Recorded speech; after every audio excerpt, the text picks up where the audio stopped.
네, 할렐루야. 오늘 설교의 제목은 둘째 아들과 같이 됩시다입니다. 사랑하는 성도 여러분, 저희는 지금 예수님께서 십자가를 지시기 위해 예루살렘에 입성하신 종려주일을 지나 고난주간을 함께 보내고 있습니다. 몇 년 전에 학구마이 팀에서 예수님과 함께한 마지막 7일이라는 전시를 보러 간 적이 있었는데요. 그 예루살렘에 입성하신 예수님께서 십자가에 못 박히시기까지 보내신 매일매일을 여러 가지 체험들로 경험해보는 전시였습니다.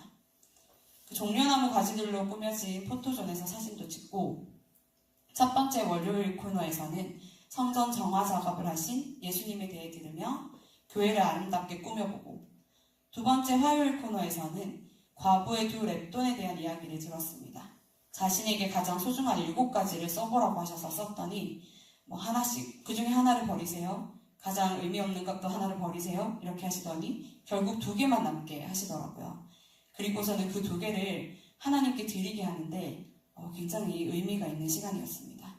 그 후에 향유옥합을 깨뜨린 여인의 이야기를 들으며 향랑을 만들기도 하고, 자신의 죄를 종이에 적어서 십자가에 정말로 못으로 박아보는 그런 체험도 했습니다. 그렇게 예수님의 일주일간의 행적을 쫓으며 배우고 체험하고 하는 그 전시를 다녀오니 그동안 매번 고난주간이라고 미디어 금식하기 정도만 생각했던 것과는 다른 마음의 자세로 고난주간을 맞이하게 되더라고요. 그래서 저희 주일에 유치부 아이들과 함께 고난주간에 예수님께서 어떤 일들을 겪으셨는지 함께 체험해보는 시간을 가졌습니다.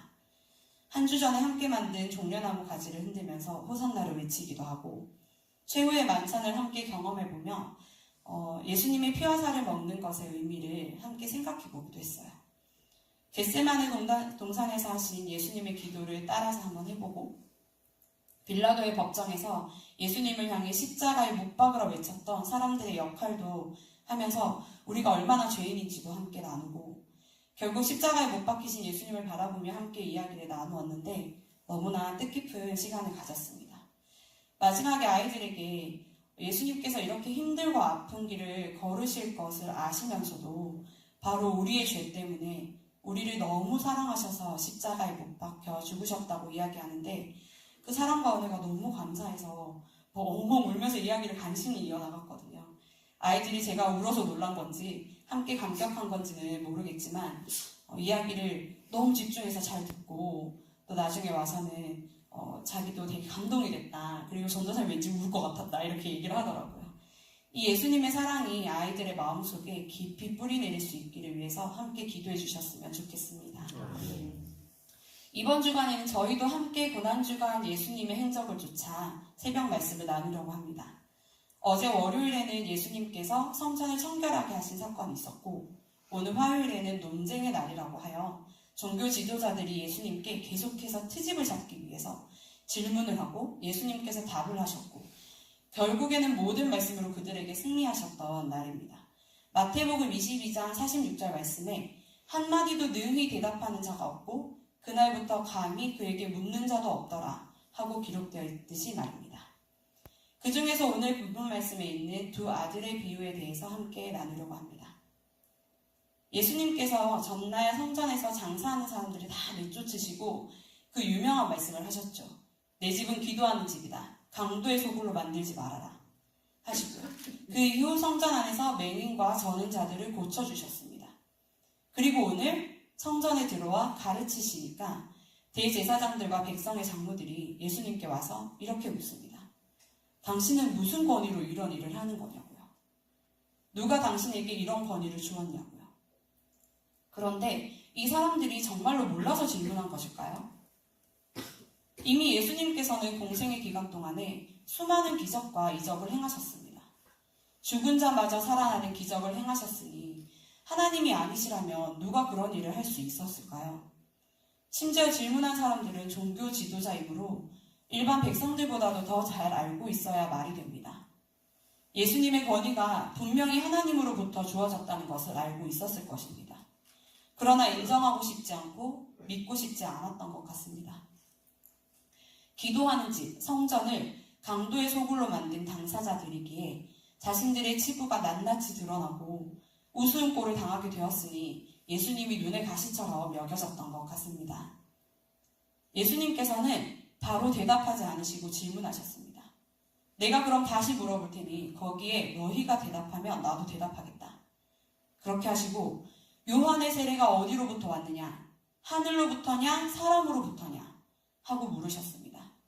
그때 이 종교 지도자들은 바로 대답을 못하고 의논을 합니다. 세례 요한의 건의가 하나님으로부터 왔다고 인정하며 세례 요한을 못 믿고 결국 죽게 만든 것은 둘째치고 마태복음 3장에서 세례 요한이 말한 내 뒤에 오시는 이는 나보다 능력이 많으시니 나는 그의 신을 들기도 감당하지 못하겠노라. 의 주인공이신 예수님의 권위를 인정하지 못하는 것이 말이 안 되니 선뜻 하늘로부터라고 대답할 수 없었을 것입니다. 그런데 또 사람으로부터라고 대답하자니 오늘 본문 말씀 마태복음 21장 26절에서처럼 모든 사람이 요한을 선지자로 여기니 백성들이 무서워서 선뜻 대답할 수 없었습니다. 진짜 비겁한 거죠. 종교 지도자로서 백성들을 영적으로 바르게 인도해야 할 그들이 하나님의 종으로 선 자들이면서 하나님을 두려워하지 않고 사람들을 두려워하여 이러지도 저러지도 못하는 모습이 너무 우습지 않습니까? 결국 그들이 선택한 답은 모르겠다입니다. 그러자 예수님께서 그럼 나도 내 권위가 어디서 왔는지 답하지 않겠다고 하십니다. 답하지 않으셔도 그들이 이미 다 알고 있음을 예수님께서도 아셨겠죠. 그 대답 대신 예수님께서 오늘 본문 말씀에 나온 두 아들의 비유를 들려주십니다. 어떤 사람에게 두 아들이 있습니다. 아버지가 첫째 아들에게 가서 오늘 포도원에 가서 일하렴 하시니 첫째가 네 아버지 갈게요 하고 대답하고서 가지 않았죠. 그 아버지가 둘째 아들에게 가서 또 오늘 포도원에 가서 일하렴 하고 말씀했더니 이 둘째는 실소이다 라고 합니다. 그러나 그 후에 뉘우치고 포도원에 가서 일했습니다. 여기서 큰 아들은 이 종교 지도자들을 의미합니다. 그들은 말로는 하나님을 공경한다고 하고 믿는다고 했지만 세례 요한이 회개하라 천국이 가까웠다고 외치는 소리에 전혀 반응하지 않았고 예수님이 하나님의 아들이심을 부인할 수 없는 모든 상황에서도 그 권위를 인정하지 않았죠. 그러나 둘째 아들은 예수님께서 말씀하셨듯 세리들과 창녀들을 의미합니다. 그들은 처음에는 불법을 행하고 하나님 앞에 계속해서 죄를 짓는 자들이었습니다. 처음에 실소이다 한 아들처럼 말이죠. 그러나 그들은 세례 요한이 회개하라 하였을 때 나와 회개하며 하나님께로 돌이키고 세례를 받고 새로운 삶을 살았습니다. 그래서 예수님께서는 31절에서 이렇게 말씀하십니다. 세리들과 창녀들이 너희보다 먼저 하나님의 나라에 들어가리라. 오늘 우리는 여기서 두 가지를 생각해 볼 수 있습니다.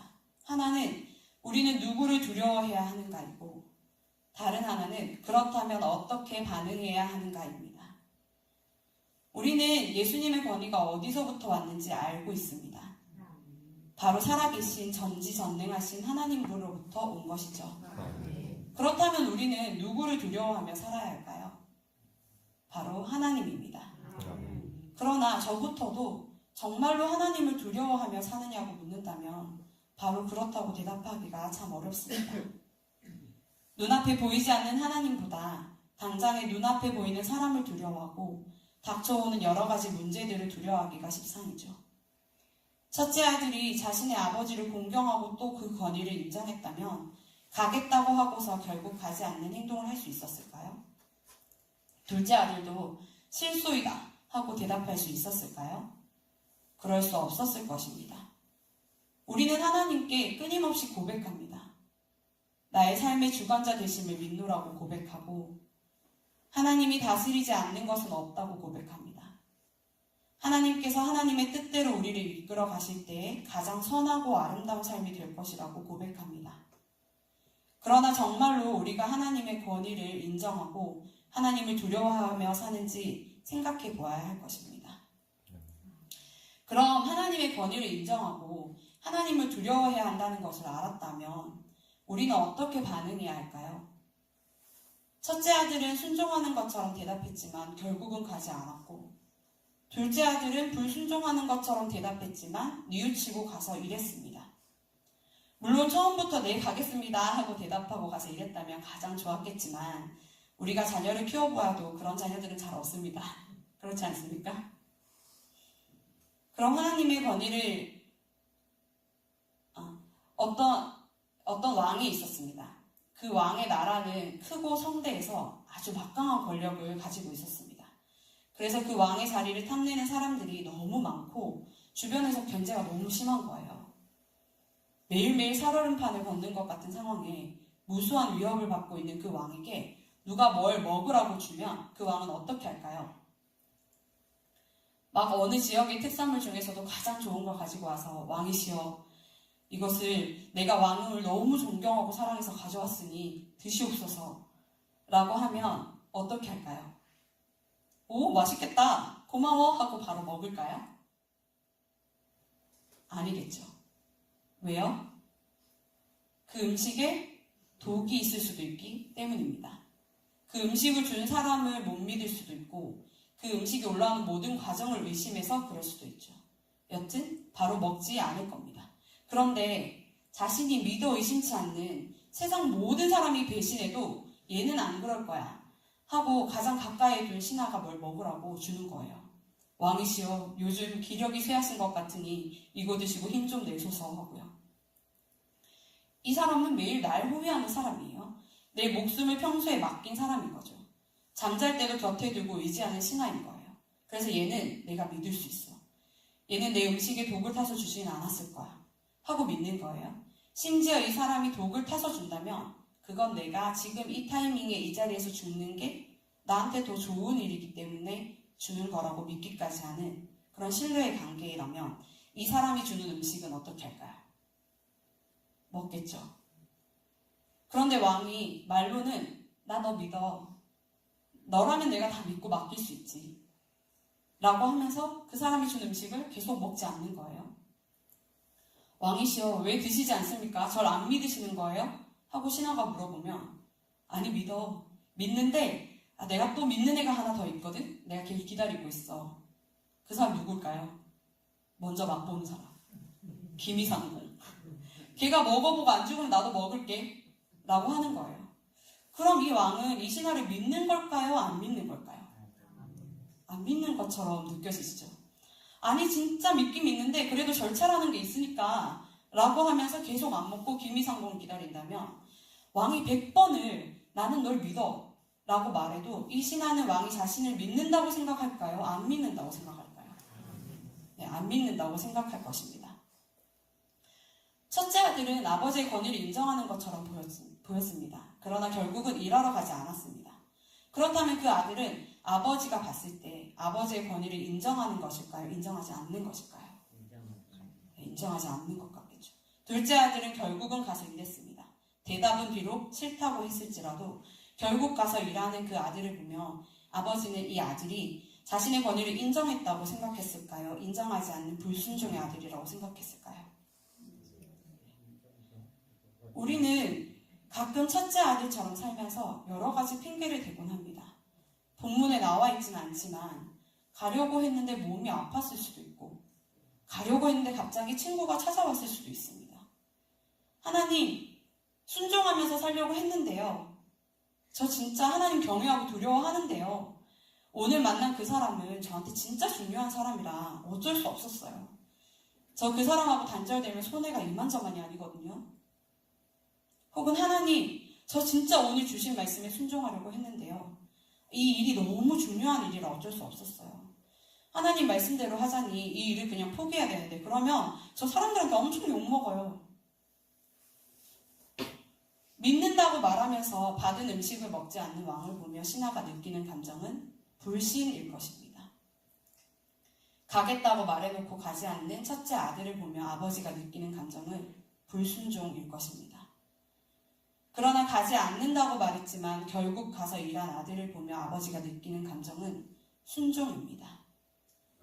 계속해서 불법을 행하고 죄를 끊임없이 지었지만 결국 회개하고 뉘우쳐 말로만 하나님을 믿는 것이 아니라 정말로 그 불법에서 떠나고 죄를 끊어낸 세리와 창녀는 먼저 믿은 제사장과 백성의 장로들보다도 먼저 하나님 나라에 들어간다고 하셨습니다. 우리는 예수님께서 정말로 우리의 죄 때문에 십자가에서 죽으심을 믿습니다. 우리를 사랑하셔서 기꺼이 수많은 고난과 모욕을 당하고 견뎌내심을 분명히 믿습니다. 그렇다면 우리의 믿음이 공허한 고백에서 그치지 않도록 믿음의 행위로 열매 맺어야 할 것임을 믿습니다. 매 순간 선택의 기로에서 내가 누구를 두려워하는지, 예수님의 핏값으로 사신 이 생명을 누구를 위해 살아야 할지, 그렇다면 이 순간 나는 무엇을 선택해야 할 것인지 바르게 깨닫고 행할 수 있는 믿음을 가지는 저와 여러분이 되시길 소원합니다. 말씀을 마무리하려고 합니다. 이 말씀을 나누는 이 시간 사실 너무 부끄럽습니다. 저 또한 이 말씀대로 살지 못할 때가 너무나도 많기 때문입니다. 그래서 말씀을 나눌 수 있어서 너무나도 감사합니다. 말씀을 준비하는 시간 동안 하나님께 회개하고 돌이킬 수 있는 기회를 주시기 때문입니다. 이 시간 성도님들께도 이 말씀이 회개하고 돌이킬 수 있는 기회를 주시기를 기도합니다. 그래서 첫째 아들과 같이 되지 아니하고 둘째 아들과 같이 되시기를 주님의 이름으로 축복합니다. 마태복음 7장 21절에서 예수님께서 이렇게 말씀하셨습니다. 나더러 주여 주여 하는 자마다 다 천국에 들어갈 것이 아니오 다만 하늘에 계신 내 아버지의 뜻대로 행하는 자라야 들어가리라. 또 야고보서 2장 21절 22절에서 우리 조상 아브라함이 그 아들 이삭을 제단에 바칠 때에 행함으로 의롭다 하심을 받은 것이 아니냐. 내가 보거니와 믿음이 그의 행함과 함께 일하고 행함으로 믿음이 온전하게 되었느니라. 또 26절에서 영혼 없는 몸이 죽은 것 같이 행함이 없는 믿음은 죽은 것이니라 하고 말씀하셨습니다.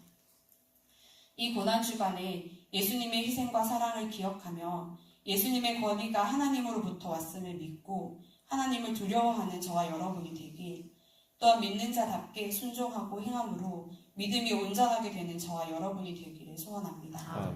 기도하겠습니다.